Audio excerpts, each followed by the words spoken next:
అంటే కాలాలు 3, ఋతువులు 6, పగలేమో 12 గంటలు రాత్రి, ఇవన్నీ బ్యాలెన్స్డ్. ఇప్పుడు బ్యాలెన్స్డ్ మన జీవితంలో తీసుకుందాం. ఎక్కువ తినద్దు, తక్కువ తినద్దు. రోజు బిర్యానీ తినద్దు, రోజు పప్పు అన్నమే తినద్దు, రోజు పెరుగు అన్నమే తినద్దు.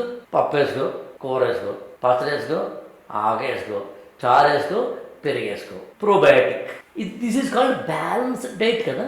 విటమిన్లు బాగుంటాయండి, చాలా మంచిగా నాకు మినరల్స్ వస్తాయని చెప్పి రోజు ఓన్లీ ఏ విటమిన్ కోసం క్యారెట్ మాత్రమే తింటామా, లేకపోతే మినరల్స్ కోసం ఓన్లీ ఏదైనా పిస్తాలు తింటుంటామా, బాదం పప్పులు తింటూ కూర్చుంటామా? కాదే.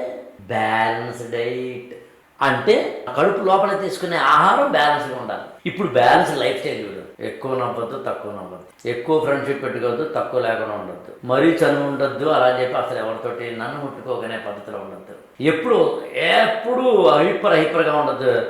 ఎప్పుడు ఇలా కూడా ఉండొద్దు. ఎప్పుడు పార్టీలు అంటూ ఉండొద్దు. ఎప్పుడు గుట్లో ఉంటాను అని ఉండద్దు. అప్పుడప్పుడేమో మోడర్న్ డ్రెస్ వేసుకో, అప్పుడప్పుడేమో సాంప్రదాయ పట్టంగా వేసుకో. ఈ ఛానల్ని లైక్ చేయండి, షేర్ చేయండి, సబ్స్క్రైబ్ చేసుకోండి.